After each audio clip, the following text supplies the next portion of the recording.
Hi, my name is Goldman. I'm the director and founder of Goldman & Associates. Our firm has a primary focus on family law, so please subscribe to our channel. You know, there are certain fallout items from getting divorced that a lot of times people have difficulty with. Of course, the obvious one is, you're used to living with this particular person. They're gone because of the divorce.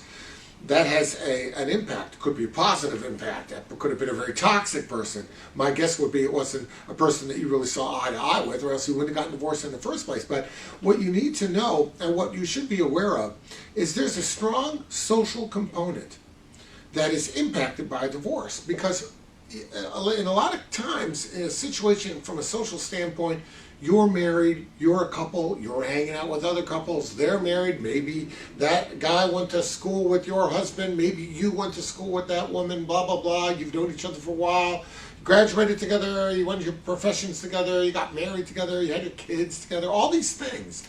And now all of a sudden you see yourself, and now you're in a divorce situation.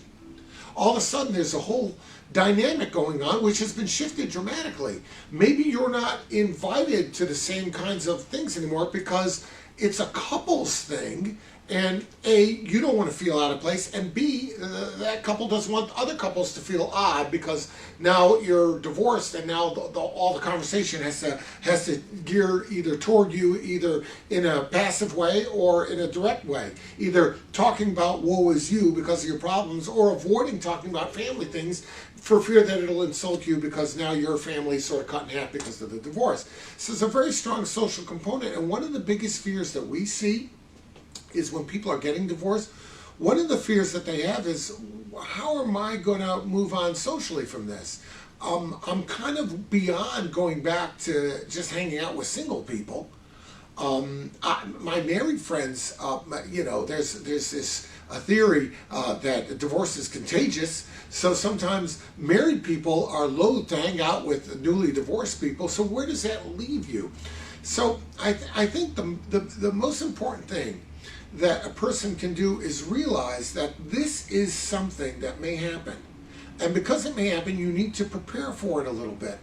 You know, your divorce, especially with children, is going to take 6 months, 9 months, a year. You have plenty of time to realize what is life going to be like after the divorce and take steps to do that. So, in other words, it shouldn't be that you're one way and then the divorce and there's an automatic drop-off and now you're here trying to figure out where you're being. There should be some prep. The prep might be to begin to involve yourselves in single-parent social type groups. Even before your divorce is finalized, you may begin to transition into that.